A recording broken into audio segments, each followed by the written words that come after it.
يقول الله سبحانه وتعالى في التنزيل بعد أعوذ بالله من الشيطان الرجيم وما اختلفتم فيه من شيء فحكمه إلى الله ذلكم الله ربي عليه توكلت وإليه. فهذا مشروع الحق سبحانه وتعالى فإن كبيرتنا عمان في وزوجه صلى الله عليه وآله وصحبه وسلم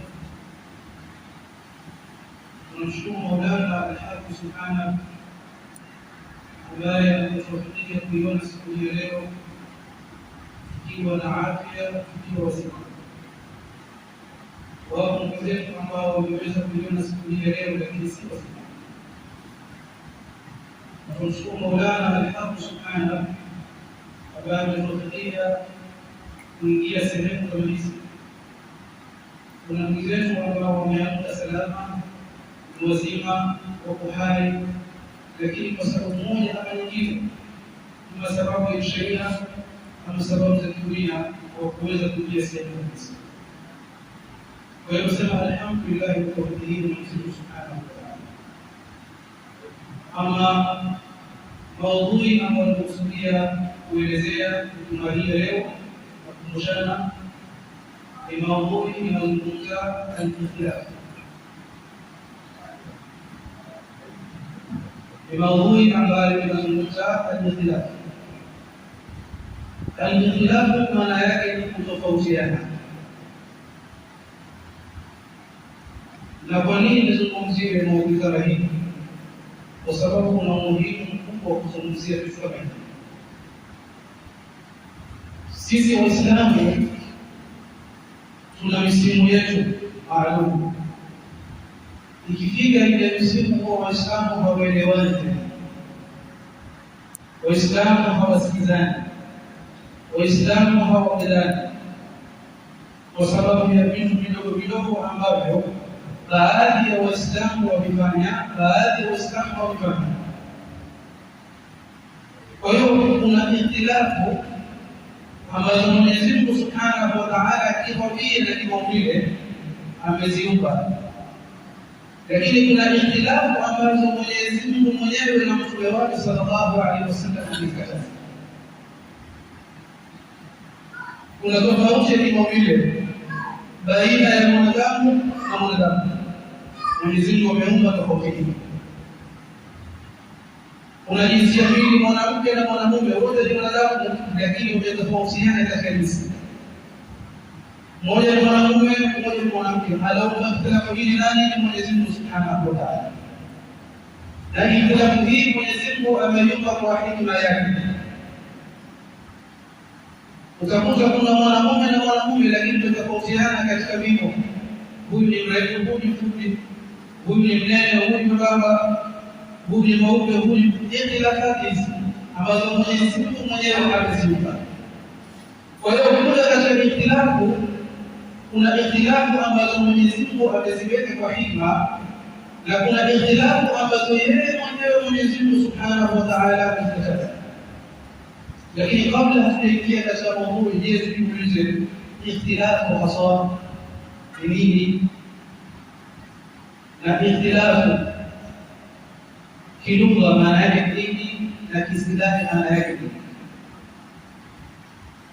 Kisha tuje tuangalie baina ya ikhtilafu zimegawanyika sampuli ngapi, na kuna ikhtilafu na kuna al-khilafu. Yote haya ni maneno ambayo Waislamu wanatakiwa wazungumziwe ili waweze kuelewa ule upendo wa Waislamu, umoja wa Waislamu kubakie kuwepo pamoja na ikhtilafu zetu. Kama vile ambavyo unaweza kuwa wewe ni mweupe na mke wako ni mweusi na ukakubali mkaishi pamoja, ama wewe ni mweusi mke wako ni mweupe ukakubaliana mkaishi pamoja tena kwa mapenzi ya dhati, vile vile tunatofautiana tubakishe upendo na umoja katika Uislamu. Lakini tofauti zetu zisitugawanye mpaka katika akida na imani ikawa hatupendani kama Waislamu. Ikhtilafu ndugu zangu Waislamu ni neno ambalo ni kinyume cha ittifaq. Al-ikhtilaf ni neno ambalo ni kinyume cha al-ittifaq, kwa maana kwamba al-ittifaq ni watu kuwafikiana katika hali fulani, katika mwenendo fulani, katika akida fulani, katika jambo fulani. Kwa hiyo wanapokosa kuwafikiana katika ikhtilaf, na ikhtilafu kilugha ndio dhiddu al-ittifaq. Kwa hiyo ikiwa watu hawakuweza kuwafikiana katika jambo, katika rai, katika maneno, hugeuka ikawa ikhtilaf, kutokubaliana, kutowafikiana. Kisha ikhtilaf maana yake ambayo ndio makusudio yetu sisi, maana ya ikhtilaf ni tanawwu al-ara'i wal-wasail ma'a الغاية مع وحدة الغاية والقصد لا علاقة. Kiislamu na ikhtilafu ni kutofautiana maono ya kielimu, ya kiufahamu, kukifahamu kitabu cha Mwenyezi Mungu Subhanahu wa Ta'ala na kuzifahamu hadithi za Mtume sallallahu alayhi wasallam, lakini pamoja na kutofautiana kiara na njia za kuelewa maneno ya Mwenyezi Mungu na hadithi za Mtume sallallahu alaihi wasallam, lakini neno linakuwa ni moja, na asli inakuwa ni moja. Kwa hiyo unapomwona Muislamu mwenzako anafanya kitu fulani, basi asli yake amechukua kwenye kitabu na sunna, isipokuwa labda katika ufahamu ndio umetofautiana na wasani. Kwa hiyo tukielewa hili kwamba hili jambo limetofautiana kiara na kiwasari, lakini lengo ni moja, basi hakuna wadui. Lakini ikiwa hatukuelewa kwamba hili jambo limetofautiana kiara na kiwasari na ikawa lengo ni moja, kama hatukuelewa hilo, lazima tuwadui mashaka. Sasa hiyo dawa ni kwamba kuna natija huku wadui wetu tulionao leo Uislamu ni kwamba hatujakubaliana kiwali, hatujakubaliana kifahamu, hatujakubaliana katika malengo. Ni kwamba kila mmoja amesimama katika mfumo wake, mimi najua ni hivi, sisi hivi. Hivi sivyo. Hata Mtume sallallahu alaihi wasallam ambaye ni sahibu maqal, ndio mwenye maneno, alikuwa hai wakati wanachimba Khandaq. Ila Khandaq haikuwa katika rai ya Mtume sallallahu alaihi wasallam wala haikuwa katika hadithi wala katika Qur'an, lakini alikuja sahaba mmoja Salman al-Farisi akampatia rai Mtume sallallahu alaihi wasallam kumwambia, kule kwetu Fursi sisi tunapokuwa na mizani kama tulikuwa kwa mchimba Khandaq mashimo, pia ikawa halima Khandaq ni akawaeleza na kwa mambo Mtume sallallahu alaihi wasallam pamoja na wale wake, na Qur'ani iko hivyo, na sahibu maqali yuko, lakini akachukua rai ya Salman al-Farisi kwa sababu ni kitu ambacho kinaingia kifahamu na kiakili, na lengo ni kujihami. Kwa Mtume sallallahu alaihi wasallam akachukua rai ya Salman al-Farisi akachukua Khandaq. Kwa hiyo ukiangalia katika Qur'ani hakuna aya inayothibitisha kwamba shida ni Khandaq, hakuna hadithi iliyokuja kwa Mtume sallallahu alaihi wasallam kama shida ni Khandaq, bali ni rai ambayo alitoa Salman al-Farisi. Mtume sallallahu alaihi wasallam akasema hii ni tafsiri. Leo ni nini? Tunataka radhi na njia za kujihami nyingi, lakini kusudio ilikuwa kupata salama ya Waislamu wasimalizi katika kuzaa. Kwa hiyo zile ahadi ambazo zina mafasi na hikma ndani yake.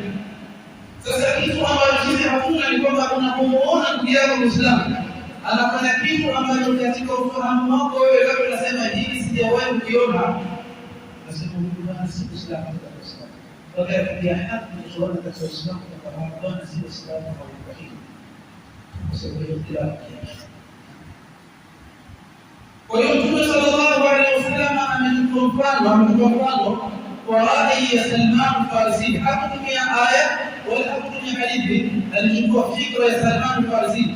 Asli yake ilikuwa ni Salman, ilikuwa ni kuhami wa Uislamu sababu ilikuwa ni kuzuia wale Makuraishi wasiweze kuingia na kuwaelewa. Na hiyo ndio kasdi.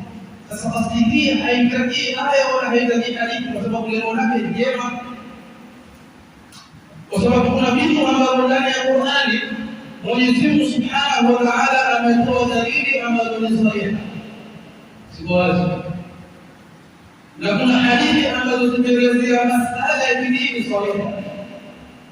Lakini kuna mambo ambayo ndani ya Qur'ani yapo lakini hayajaelezewa kisahihi. Sio hapo yapo lakini hayajaelezewa sawa.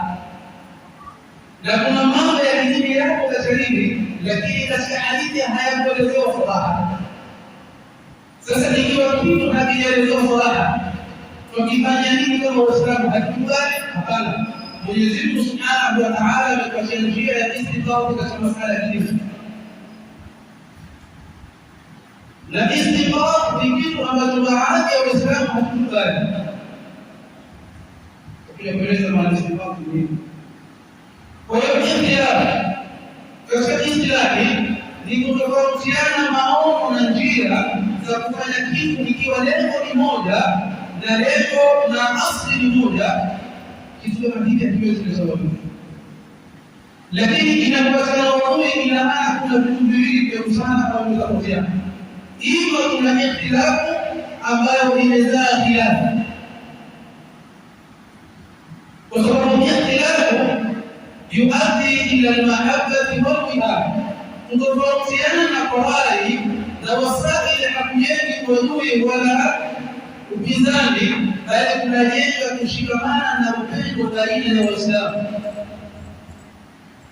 Walkhilafu na khilafu yuaddi ila alkhusumati, inapeleka katika uchusi. Kwa hiyo pia wanaziona Waislamu na kuonokezi hatujaingia katika ikhtilafu, hatujafanya ikhtilafu, hatuamini kama ikhtilafu, bali tuko katika khilafu. Mwenyezi Mungu Subhanahu wa Ta'ala akajisisi kutofautiana katika khilafu, kwa sababu haimaanishi unapotofautiana na mtu rai ameshakuwa adui yako. Lakini ndivyo ilivyo leo katika Uislamu. Unapotofautiana na mtu katika masala ya dini na masala ya sheria umeshakuwa adui yake. Ni hata hakuna sahau mpaka inafikia hadi Waislamu kwa Waislamu hawasalimiani, kisha na maana huyu ni mtu fulani, huyu ni mtu fulani. Sasa katika bid'a kubwa ambayo Mwenyezi Mungu amepiga na Mtume ni kusalimiana. Zile chuki ambazo tunazo, huyu ni mtu fulani katika hadi msalimi. Mtume gani anakuambia kwa Muislamu usisalimiane? Sasa Mtume hadithi hii inakuambia kwamba wewe usisalimiane kwa sababu huyu ni mtu, na wewe kwa salamu usikie kwa sababu wewe ni mtu. Mtume hadithi hiyo, lakini masala zile aya na hadithi sisi hatusalimiani. Hata pale katika hadi jirani yako yuaumwa, lakini kwa sababu haiko katika kikundi chako wewe unashindwa kumtembelea kwa sababu ni mtu wa kundi fulani. Tupe maelekezo na ufunze wa Mtume aliyosema kwamba kufanya kutembelea Muislamu zako kama hivyo hivi. Kwa maana katika masuala ya hawa na usafi na malengo ni mamoja. Kwa hiyo tunapokosea hawa na usafi na malengo ndio kutokea khilafu, na khilafu huleta chuki baina ya Uislamu na Uislamu. Lakini kama tukubali kwamba kuna hawa, kama tulivyotoa mfano kwa Salman al-Farisi kwa Mtume sallallahu alaihi wasallam, na tukubali kwamba kuna wasaili, na tukubali kwamba asli inaweza kuwa moja, ima ni Qur'ani kama ni hadithi. Na katika masala ya dini ya Uislamu kuna masala ambayo ruhusa sheria inatoa ruhusa ya kupatikana ikhtilafu. Kwa nini? Kwa sababu kuna adila ambazo zinaweza kutoa suluhisho katika jamii. Na kuna masala ambayo katika sheria ya Uislamu kielimu na katika dini hayaruhusu kupatikana ikhtilafu ndani yake, bali ikipatikana ikhtilafu ndani yake basi kuna mtu ambaye amekwenda kinyume na sheria. Kiangalia katika kama Muislamu pekee unapokuwa kwa dini halali, dini haram, dini makruh, dini mubah, dini unaangalia katika kama vizuri, kuna baadhi za hukumu ambazo zilikuja dalili katika Qur'ani, lakini kuna mambo hayakuja swali. Mfano moja katika nguzo za Uislamu ni al-wujub, lazima wa kitu. Pengine Mwenyezi Mungu amekuamrisha kufanya kitu kwa njia ya lazima. Moja ni swala. Mwenyezi Mungu amekuamrisha sisi swali, ni amri ya Mwenyezi Mungu Subhanahu wa Ta'ala. Mtume sallallahu alaihi wasallam ametumiza. Lakini ukiangalia amri kama hii tumepewa kwa fawaid faida za kiadla, kwa kuswali kwa kuswali swala za kusamehe kutoka madhambi yako, kuswali kulia mashafu, ukiswali kwa thawabu, yale masala ya kawaida mambo ya kiadla. Lakini kuna watu hawaamini akhira. Utashinda kumwambia masala ya pepo kwenye peponi, yeye mwenyewe haamini pepo, atakuelewa nini? Haamini kama kuna malipo ya thawabu, atakuelewa nini? Lakini Mtume sallallahu alaihi wasallam ameelezea, isipokuwa baada ya mtume kuondoka umekuja wasomi wa kitabibu ambao wanaelezea faida ya swala katika mwili wa mwanadamu mzima. Ukiangalia katika hadithi, hakuna hadithi inayoelezea masala swala mzima. Je, mtume alikosea ama hakuelewa? Ni kwamba kila kitu kinakuja kwa wakati wake na mazingira ya watu wenyewe. Kwa hiyo haliwezekani jambo likaja kwa mfumo mara moja ikawa yote kumalizika. Hiyo Qur'ani kama ilivyo kwa sifa ya madhi, kwa sifa ya mudhari na kwa sifa ya amri. Mudhari maana yake kuna kitu kinaendelea na kinaendelea kutokea. Sasa hukumu za Uislamu zinakwenda na mudhari na madhi. Kwa hiyo ndio kuna wanazuoni wakitiwa kuelezea faida ya swala. Unaposwali mwili wako unakuwa vipi na unapata siha gani na afya gani? Kuelezea hadithi ya Mtume sallallahu alaihi wasallam, ukiupunga kuna siha kadhaa. Kwa nini kwa hivi? Ni kwa sababu alizama katika ufahamu wa istibadi kuweza kuelezea masala ambayo hukumu zake na faida zake hazikuelezewa saraha ya kwa aya hii katika Qur'ani. Sasa ni kwa istibadi ni masdar ambayo imetokana na asli na maf'ul. Na kwa maana yake ni mtu amekwenda kushika bahari kwa lengo la kuchukua kisima. Mambo msivyo. Na hapa ni mtu amechimba bahari kusudio la kutoa maji, ima ni kisima ama ni chemchemi, watu watumie. Baada ya kuchimba ile zile la kwanza linaporuka lile ndio anaba. Ni kwa maana kwamba huyu mtu kabla hajachimba alipima kwamba hapa pahala pana maji na kwa yahitaji maji na hatuwezi kuyapata mpaka tuyachimbe. Alipochimba akapata maji ambayo ile. Kwa hiyo Mwenyezi Mungu Subhanahu wa Ta'ala kwa msala istibadi ni kwamba ndani ya Qur'ani kuna vitu ambavyo vinahitajika kulingana na mazingira na wakati na jamii, lakini pia kuchika inahitaji mtu ambaye anaweza kuvizungumza vile vitu kwa kupitia elimu ili vichipuke kwa Waislamu wengine nao. Kwa hiyo ikiwa umefanya istibadi haina maana umetoa kitu nje ya dini, iko ndani ya dini isipokuwa wakati wake wa kufanya istibadi kwa kufika. Ama mtu afanye ile jambo hakupatikana. Pia kama istibadi katika Qur'ani. Mtume sallallahu alaihi wasallam katika Qur'ani. Na aliondoka baada ya Qur'ani kukamilika. Lakini kuna baadhi ya mambo ambayo Waislamu hawakuweza kuyafahamu. Pia masuala ya fikhi, kama mwanamke mwenye mimba. Tuambiwa mwanamke mwenye mimba ana hali tatu. Hali ya kwanza ni uchache wa mimba, kubeba mimba. Hali ya pili ni kawaida ya mwanamke kubeba mimba. Hali ya tatu ni zaidi ya kiwango cha kawaida kubeba mimba. Mwanamke katika mimba wake ana hali tatu. Hali ya kwanza miezi iliyomshesha zaidi. Hali ya pili kwa kawaida yake miezi. Na hali ya tatu ile kawaida kwa siku. Kawaida ya mwanamke kushika mimba inapofahamika katika ulimwengu. Kwa kielimu inafahamika kiulimwengu, kila mmoja ajue mwanamke kukamilika miezi 9. Hakuna kuzani. Lakini kumbe mwanamke kwa uchache wake kutoka mimba ambao ni miezi 6. Kisha kuna zaidi kuna mwanamke amewazidisha zaidi ya miezi 9. Kuna mwanamke kama mtu ndani ya mwaka mzima miezi 12. Ukiangalia katika miezi 6 hii hakuna hadithi inayokuambia kwamba mwanamke aqalul hamli mchache kushika mimba yake ni miezi 6. Lakini Sayyidina Umar ndio aliyefanya istibati kwamba mwanamke mchache kushika mimba yake ni miezi 6. Alipata wapi? Qur'an.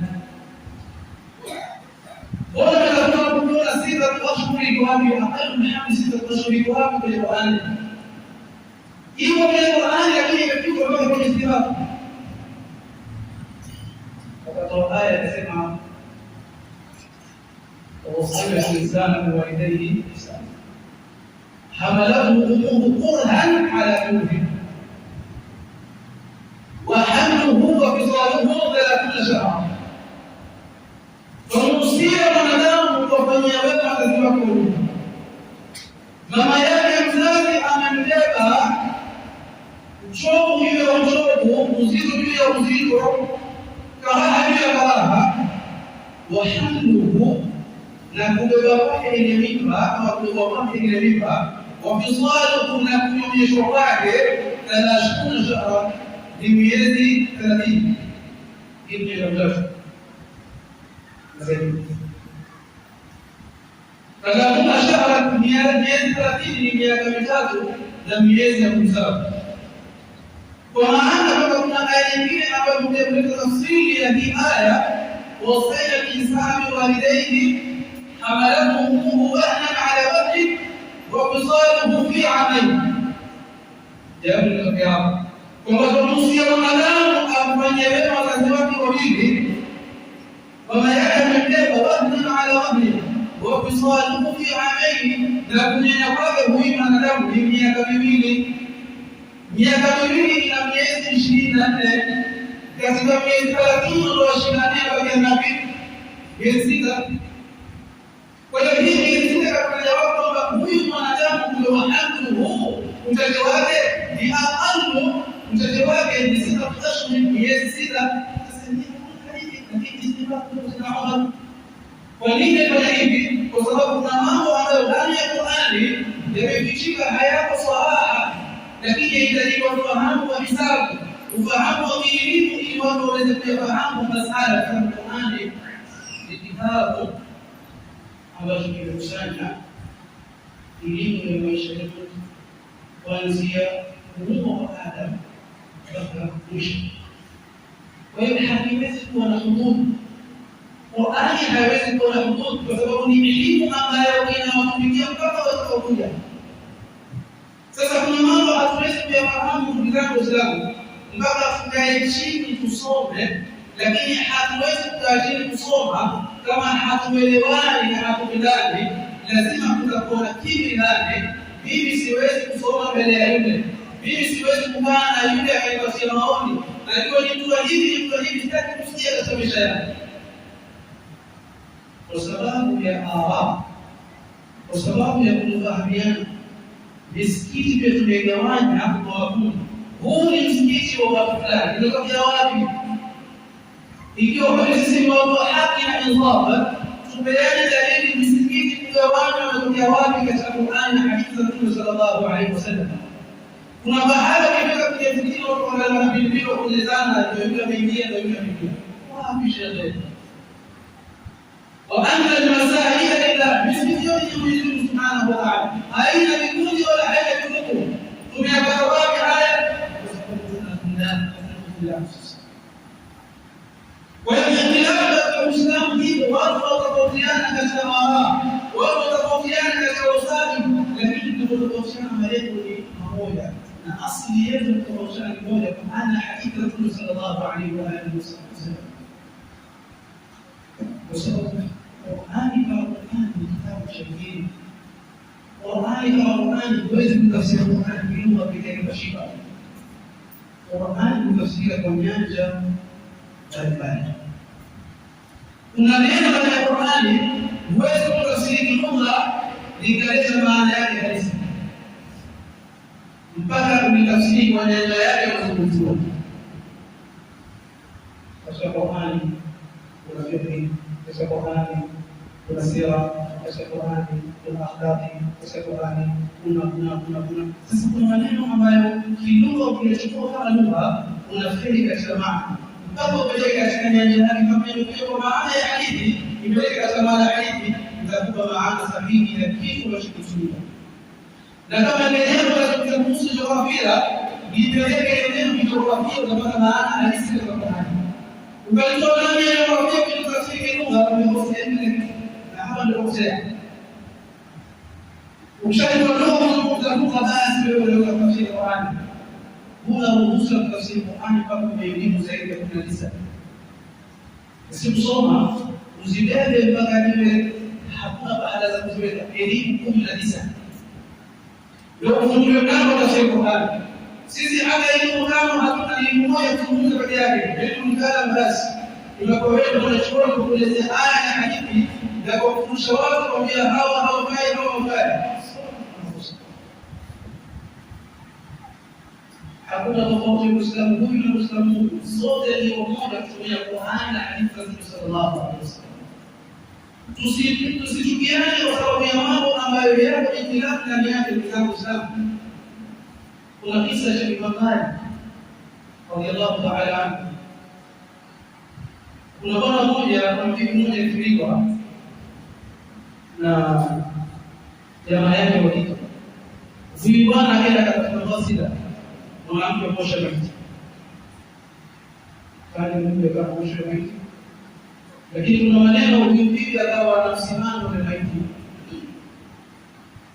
Kwa mtahila mnaanza kadhalika. Ndio mmoja kumkasemea siri, amegusa ile siri. Akamwambia hii ndugu yangu wewe imezidi sana kwa hali.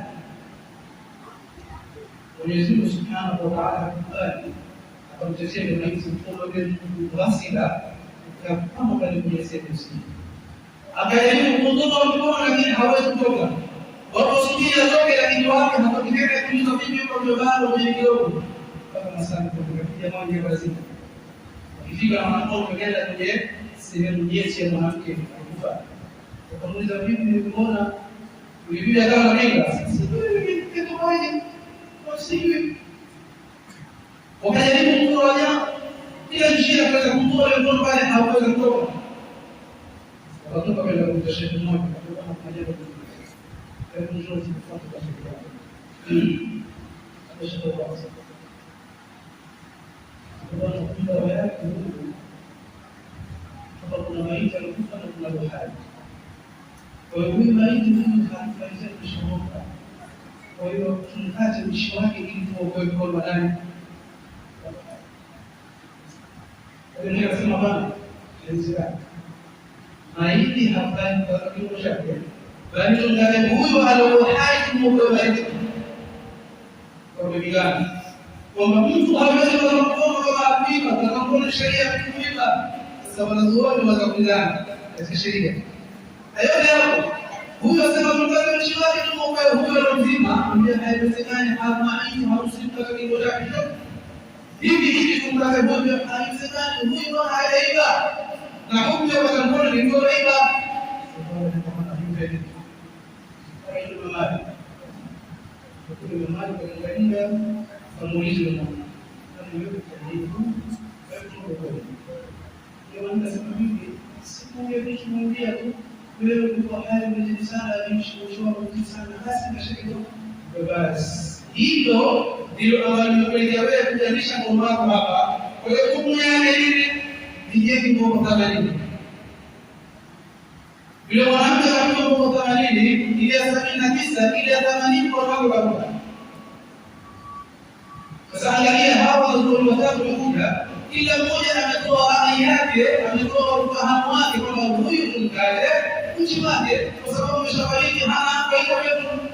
wakasema wengine hapana, hatuwezi tusikate huyu maiti, tukate huyu ndio haiwezekani. Ila haimaanishi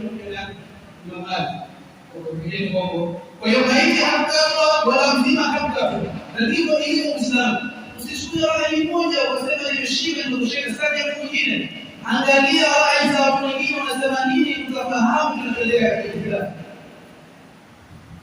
Kwa hiyo ndugu zangu Waislamu, na hasa hili jambo wanalofunza ni wale viongozi wa dini, si wale wakubwa, ni viongozi wa dini.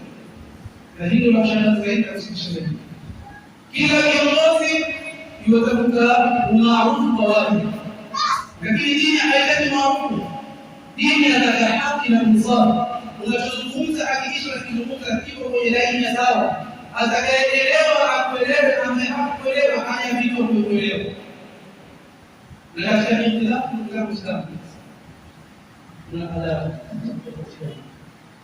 Hatuwezi kuwa sawa katika hali wote. Na endapo tutakapochana na mtu kama mimi na huyu hatukutane katika masuala fulani, kuna adabu za kufanya. Adabu ya kwanza ni al-ihtiram mutabadir. Watu kuheshimiana, wewe kuheshimu na yeye kuheshimu, watu kuheshimiana. Na hii maana yake nini? Ni kwamba heshimu raia mwingine, wala usiinunishe ile rai anayo, wala usiifatishe kuona huyu bwana ana hoja ya kuzungumza mbele yako. Ipasane heshima ndani yake, kwa sababu katika utendaji kazi unalazimishwa kufanya hili wala hili, ni hiari yako wewe mwenyewe. Lakini kama huko naye mshindi badili al-ihtiram mutabadir, wewe mheshimu na yeye anakuheshimu, uheshimiane. Tena ipasane heshima kuanzia ndani ya nyoyo zenu, sio heshima za dhahiri. Ukiona mchekeano lakini ndani kuna chuki, kuna vita.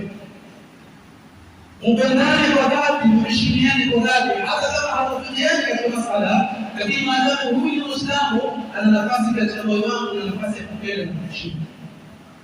Kisha pili, al-istima'u al-wa'i.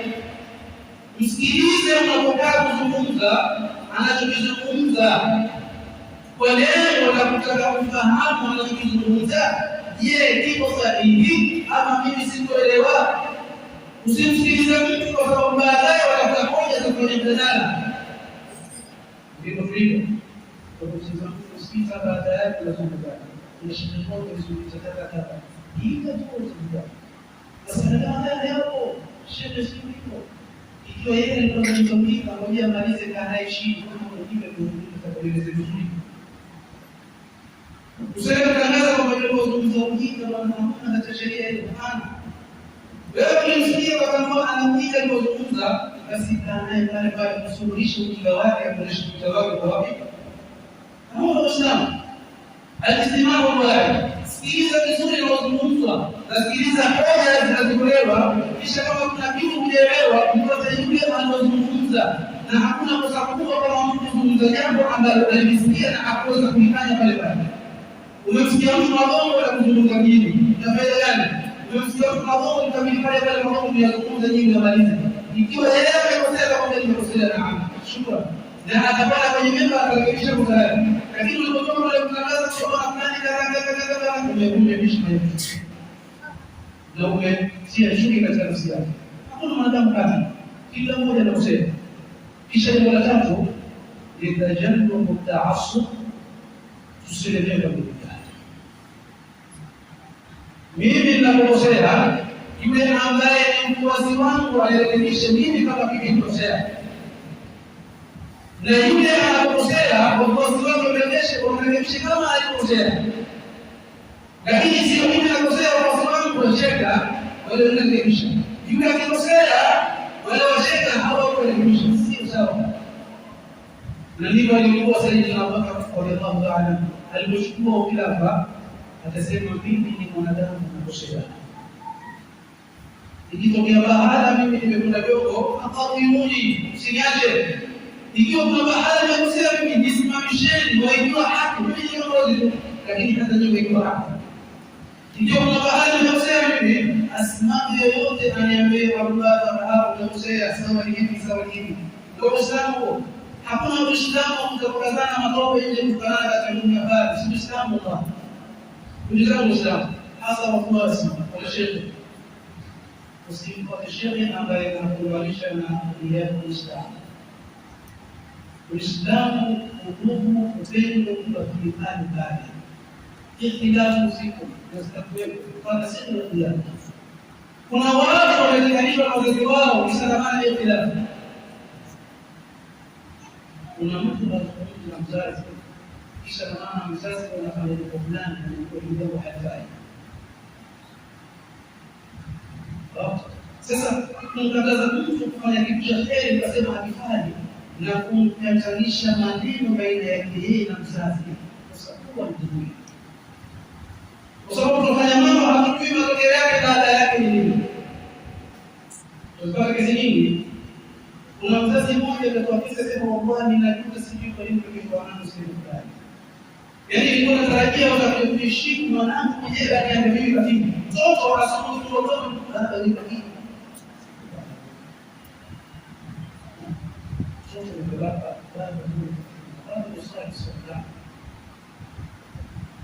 Baba huyo mbele kwa klasi karibia mwanangu akamweka akamnyosha ndio alimweka.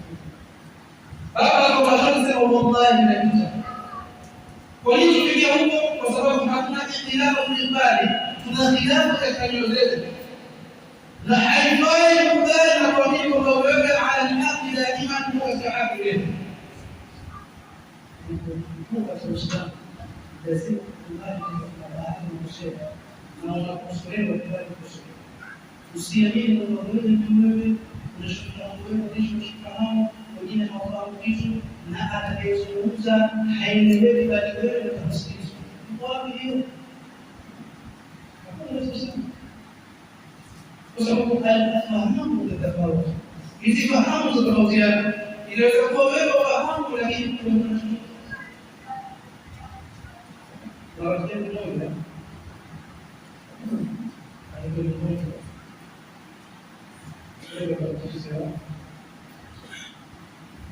na ilikuwa ni mwaka wake wa mwisho sana kwa hivyo na ndio hakuna mtu anaweza kufanya sasa tunajua mbele kwa shule kwa msaada kwa hali yake sasa kuelewa basi kwa muda kufanya msaada kwa basi hebu pewa sawa jaza yule mmoja anasema bila kasi ndio anakuja ومش الامتحان كما كنا بنقول البرتقال اللي بيسموه السالب يوم بيجي 100% الامتحان يقول كسوف ما هي المجازة أو السبيل لو لم يقدر يمارس ولا سبيل سمع أكثر بالشدة امتحان ولو من القوي kwa hiyo atawafahamu kwamba yeye na pamoja kwa sababu akili yake na naamini kwamba inaweza kufanya lakini si hafahamu kwa kidogo zimekuja hizi. Wala mwalimu walimu anazungumza kwa imani, yeye anaona sawa. Kwa hiyo usikilize unaweza kufunza maneno kwa unazungumza sahihi, lakini wale wanakusikiliza wanafahamu sawa, wanakuelewa unachozungumza. Ni sahihi au si sahihi? Hiki kitu tunachozungumza je, waunganisha Waislamu kama je waunganisha Waislamu? Lakini ndio ya Uislamu. Usisikilize mtu ambaye atakujawaja ndugu yako Uislamu. Uislamu unabakia, ndugu unabakia, upendo unabakia. Hata kama tunapokea kiasi gani.